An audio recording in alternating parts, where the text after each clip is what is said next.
Welcome back to Big Mouth and fancy seeing you here. And welcome to my review of Wonder Woman.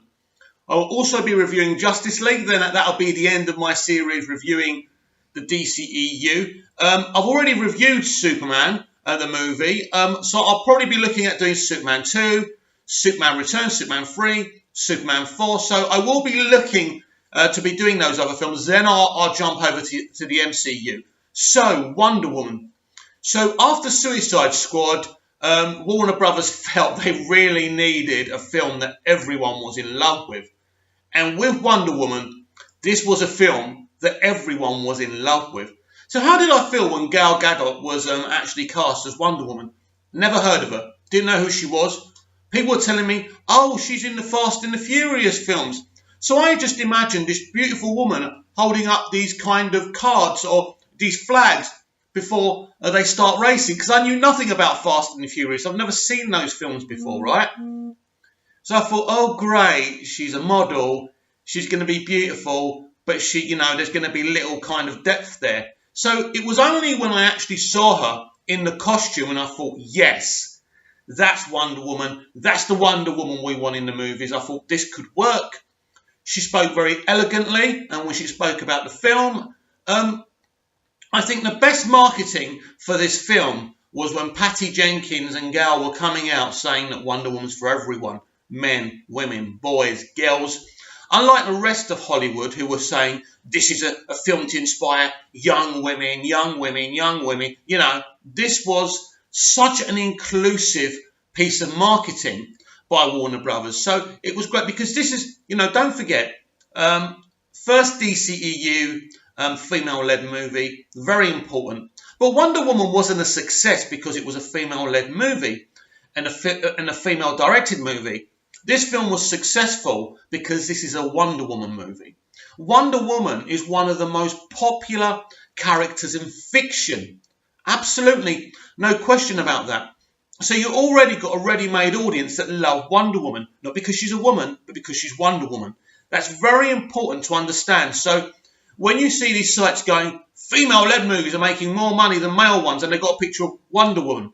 Wonder Woman made a lot of money. It's a very popular film because people love Wonder Woman, because it was actually a really good film. But actually, Wonder Woman isn't typical of female-led movies. No. The way the other ones are marketed are very different. They're very passive-aggressive about gender politics. This wasn't. Even the lines in the movie that do go for men a little bit are not triggering, and you just laugh about them. When she talks about when she's reading that book, or when Steve Trevor's reading that book, and it says that women don't actually need men for sexual satisfaction. That's true. So you can't really get angry at that, and it's a bit of fun, isn't it?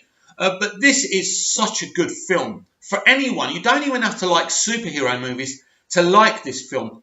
I think this casting of Chris Pine was vital. You needed someone with his personality, his aura, and he's not just the love interest here. He's got an arc all of his own, and I love that he this is a guy who maybe has made mistakes in his past, didn't care enough in his past, but this is something he really cares about. He wants to protect people, and he wants to get off Themyscira so he can warn the army about what's going on. So that's his mission.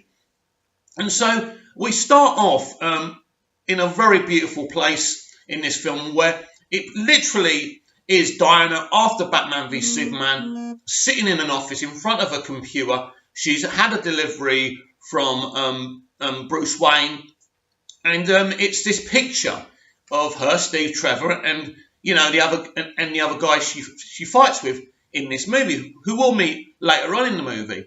And so that's a very important picture for her, because we don't know what she's lost until we see this film. So this film actually tells us that this picture is more than a picture. When people were criticising Batman v Superman, oh, why would she be interested in a picture? Well, after Wonder Woman, if you don't understand why she's so interested in that picture, I can't help you. And then we get the backflash, and I'll tell you something. Young Lily Aspel as Little Wonder Woman was absolutely fantastic. She was so good. When they went to the teenage version of the character, she didn't work for me. Not because the young actor did a bad job, because Lily was so good. I actually follow Lily on Twitter, and I don't know who's running that account, if it's her parents, but they always like my tweets. They're very polite. They enjoy the compliments that I give them about Lily's performance in Wonder Woman. I thought Lily made me. It was actually Lily's entrance as little Diana that actually makes me fall in love with this character in the movie. What a wonderful, nuanced performance. She's very young. She's got a very short time on the screen, and I want to cry when I'm seeing her. It's amazing, you know. And again, credit to Patty Jenkins for directing such a young actor, but credit to Lily as well, who did a fabulous job. And is it Connie Nielsen who plays her mother? What's her name in the film? Because I'm very crap at this. Hippolyta, that's it. I never remember character names. I literally only know Steve Trevor and Diana's name without actually looking. I'm terrible, and I've got some kind of dementia, I'm sure of it. Anyway, right, I love Connie Nielsen as Hippolyta, right? She plays the role so focused and so single-minded. She doesn't want her daughter to know what she is, and I think that's amazing. She wants to protect her daughter.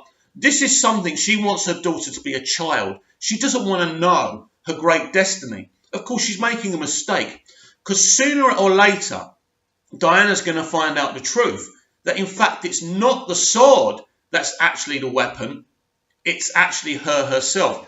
So it's really fantastic. So the scenes in Themyscira, I don't know where they shot it, if it was on a green screen totally, but it looks beautiful. It really the water looks so clear. It's somewhere you'd want to live. Unfortunately, I'm a man, so I can't live there. Hey, shit happens, right? So yeah, it looks beautiful. And the scenes before she meets Steve Trevor is really good. And then we get, obviously, the Germans chasing after Steve. He falls into the water. And that scene when she dives after him is so well directed. And then he looks at her and says, you're a woman. Oh, no, sorry. I'm getting it wrong, aren't I? So let's start again. He opens his eyes and she goes, you're a man. Don't I look like a man? So that's really good, because Steve doesn't know what's going on here. So he's in this place. Basically, I think he thinks Diana's a nutter, you know, because she's talking about gods and, you know, the island and her not having a father and all of that. So he basically, for 3/4 of this movie, Steve Trevor's actually humouring Diana. He obviously fancies her. He obviously respects her. He's obviously in love with her. But he just thinks, look, you know, this woman's a nutter.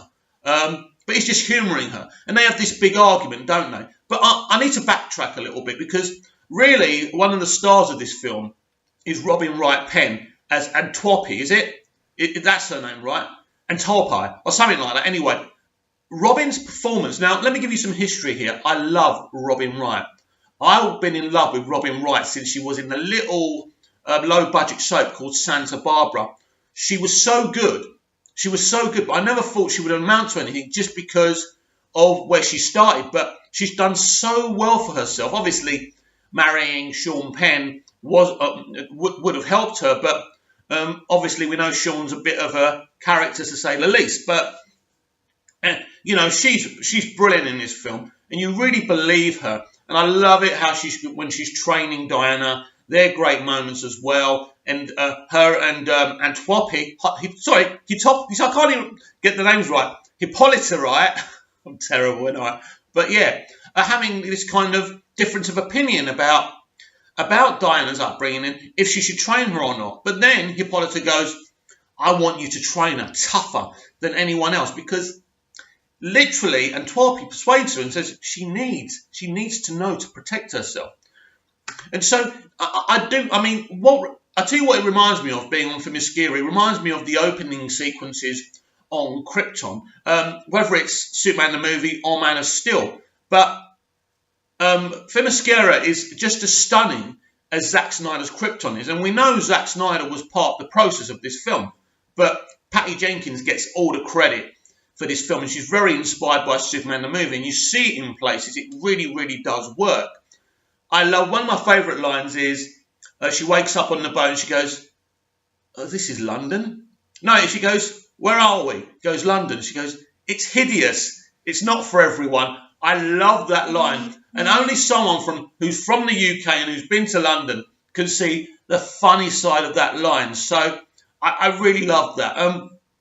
In terms of Gal's performance, I mean, I've said this to you before. John Campea always says he doesn't think Gal Gadot's a good actor. Now, I don't understand where he gets this from. Now, I haven't seen her other stuff. I've only seen her as Wonder Woman. So I've seen her as Wonder Woman in 3 films now. BVS, Wonder Woman, and Justice League. And even with the problems of Justice League, her performance, I think she gives us another great kind of episodic moment in Wonder Woman's history, or, you know, whatever, however you want to put it, right?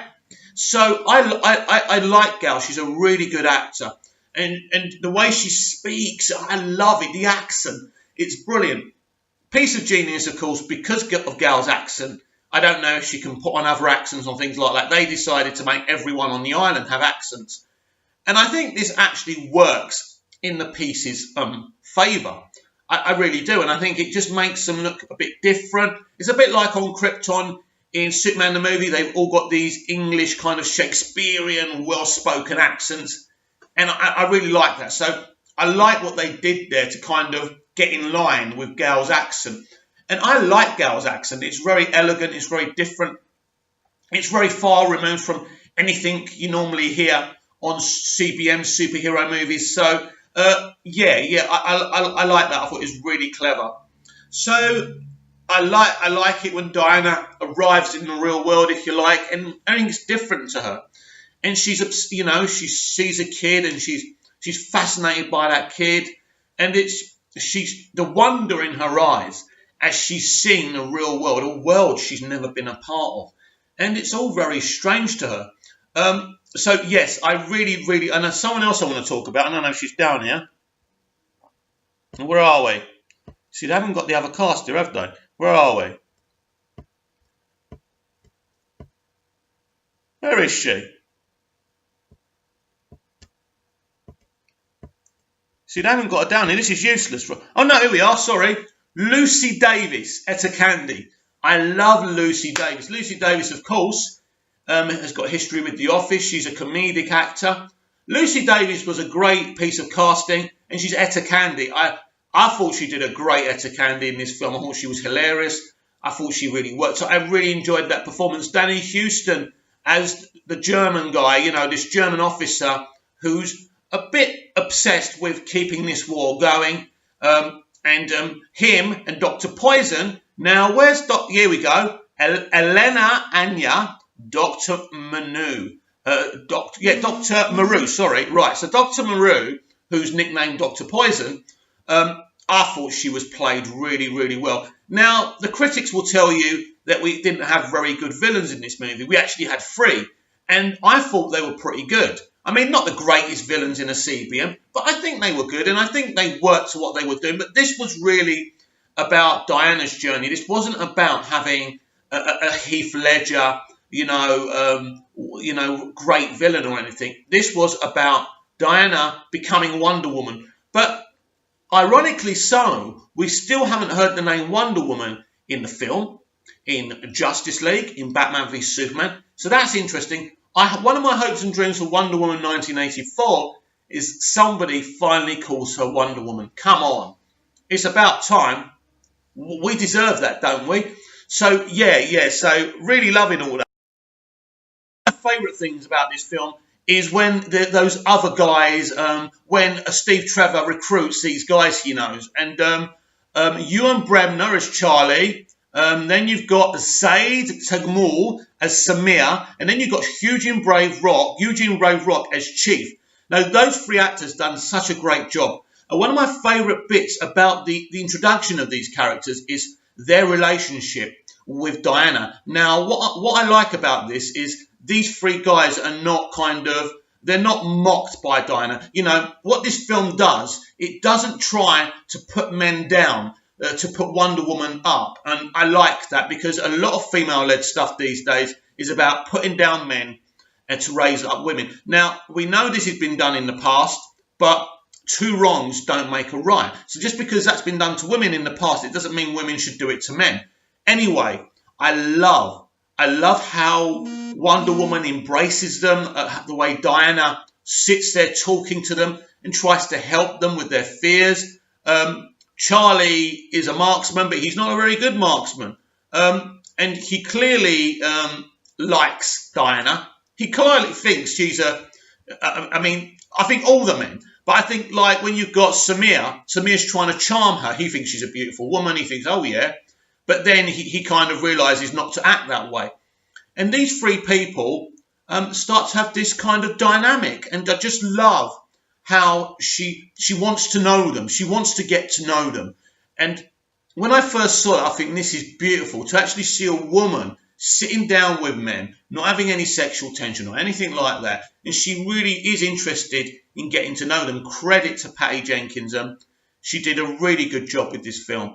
She really did. I forgot who wrote the screenplay for this film, actually. I should have done my homework. But yeah, he did a great job as well. He's a comic book guy as well. I thought he did a brilliant job. Jeff Johns' involvement was important for people who don't like Jeff Johns. But really, this is Patty's movie. Of course, the most stunning thing about this film is the No Man's Land sequence. It is absolutely stunning and emotional. It's the most beautiful shot thing I've ever seen. I mean, one of the things that the DCEU has got over the MCU, we got memorable, beautiful sequences. For example, in Batman v Superman, the Nightmare sequence, that is beautiful. It's beautifully shot. It's, it's in another world, basically. It's a world we don't recognise, even though they are on Earth, but it's apocalyptic, it's an escape, and all of a sudden you see a different version of what Batman is, and he's fighting these people, and it's really good. So I think basically No Man's Land is a version of that, and what I like about Zack's shooting in Batman v Superman and Man of Steel is that it's very unique, something you don't see in other films, and it's something you want to see again and again and again. So what you get here with Patty Jenkins' No Man's Land, which is a sequence Warner Brothers wanted to cut out. Now, nobody knows why, but this is because studios don't understand films, and this is why directors must fight for what they want. Now, what's interesting here is Patty Jenkins is a director with very little movie theatrical experience. She's done TV, so her seniority wouldn't have been able to get her what she wanted, but her personality got her exactly what she wanted. So credit to her for making sure the studio understood how important this is, because as a director, you've really got to fight your corner, and you can't back down. Even if you're worried about losing your job, not getting the sequel, anything, you must fight for the artistic morality of your piece. Sometimes you'll win, sometimes you won't. Obviously, Warner Brothers are not idiots. Once you spoke to them, they obviously realised it was a very important scene that had to stay. And so that's a really beautiful moment. If MCU fans can find me an equal, amazing, unique moment like No Man's Land, please bring it to me and we can have a little debate about it. But wow, what a moment. And this is really where she becomes Wonder Woman for me. Steve's going, no, we can't do anything for these people. No one's ever got through there. She walks through there. It's kind of it's not slow motion, but it's very interesting. It is slowed down a little bit, and you can see her bouncing off the bullets with her bracelets and all that. It really is an amazing moment. It really is. It just captures her strengths and her grace. This character has a lot of grace, which Patty Jenkins has given this character. I hope we get similar stuff, or we take a step up, of course, if we don't want the same movie, but I hope we get the same kind of thinking with Wonder Woman 1984. Patty Jenkins in this film really does prove that she's got a great eye. Hopefully she's got two. But yeah, I mean, what she did with this film was absolutely amazing. And she doesn't get the credit because, a lot of people will credit her because she's a woman. I credit her because she's obviously a fabulous creative, a fabulous director, and she deserves every praise.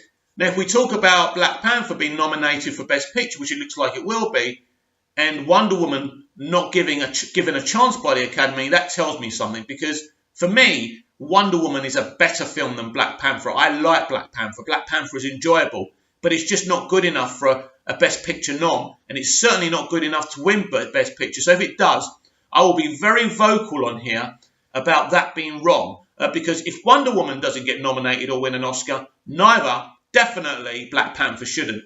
And I believe that there was an argument for the film to be nominated at least, and for Patty to be nominated for Best Director. But basically what I said at the end of it all is that the right films were nominated and won in the Oscars, and Wonder Woman wasn't as good as the films that won. Now, this is the same thing with Black Panther. Even if it gets a nom, which it shouldn't, but it will because of political reasons, right? And this is where it's all wrong. But I think if Wonder Woman got it, Wonder Woman is one of the best CBMs you will ever see. The clarity, the beauty that you see, the soul of the film, the depth of the characters, the fleshing out of Diana herself, who starts on this island as a naive woman and then goes up to the outside world and really learns so much about herself. And ultimately makes a very big decision in choosing love over hate. So, when you see David Thewlis, actually, we haven't spoken about him, right? David Thewlis, I remember from the Harry Potter films. He was so good in those films. He's such a good actor. And again, I really liked his performance in this film. And to say he's not a good villain is really insulting David's fabulous performance, so full of nuance. Because we all suspect that he's Aries, right? We all suspect that. But he's playing it well, and he makes us doubt that. And you do believe he's a good man when he's playing Sir Patrick, and that's very interesting. But then, on a sixpence, this is what great actors do, by the way. He changes, and all of a sudden you can see it. He's so good. He's so good when he becomes Aries, and he's trying to tempt her. With that moment when Steve Trevor's plane explodes and she's devastated, he goes in for the kill. I don't want to hurt you. Let's join forces. This earth deserves, the earth, mankind deserves to suffer. Let's make them suffer together. As she's got the opportunity to kill Dr. Poison. And that moment lasts for quite a few seconds. She really does think about it, and I like that. And because of her performance, and because of what Patty gets out of her, you really do see that she is actually considering this, but then she looks into Dr. Poison's eyes and she realises she cannot kill her. Because she knows what you and I know. We can only be what we are. Dr. Poison is Dr. Poison because she cannot change. She always will be who she is. But do we? You see, it's a very interesting thing, isn't it? Because there's moments in the series Smallville where Clark could let Lex die, and then so many lives could be saved. So there's a moment. I'm sorry to change the subject here, but there's a moment in season 6, is it, when a bullet's going towards Lex, and Clark stays there in Clark time, and he sees it going, and he's thinking, you could tell in Tom's performance that I should just let him die.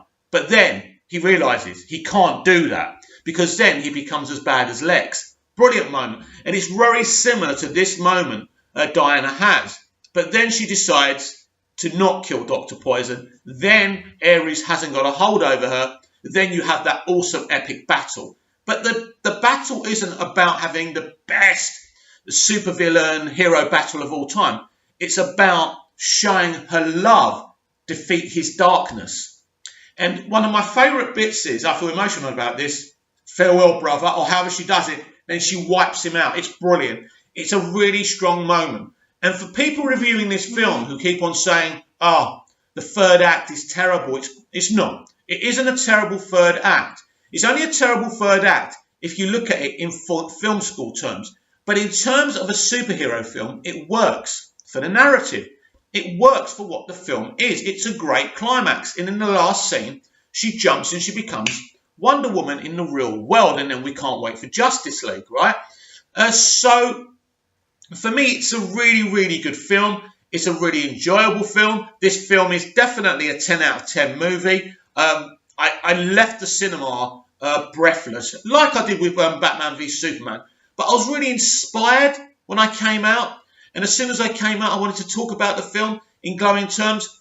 I think that Wonder Woman is definitely one of the best DCEU films. I'll say this now, that Wonder Woman is a better film than Aquaman. I love Aquaman, but I just think Wonder Woman is the whole package.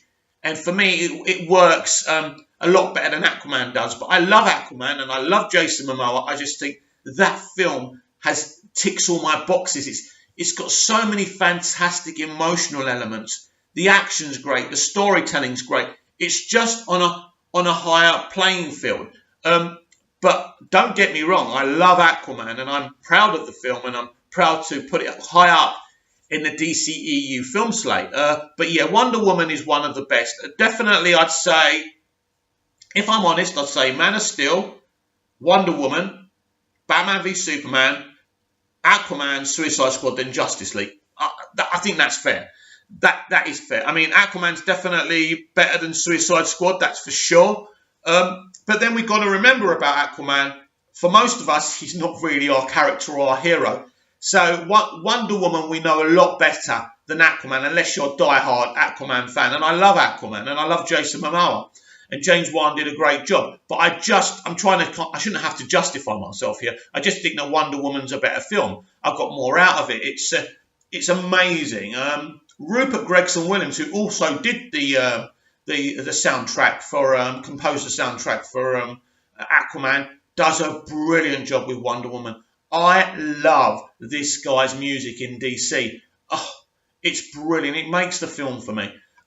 One of the things I'm really proud of about the DCEU, and again, it's something else that, trumps the MCU, the Marvel Cinematic Universe, memorable music.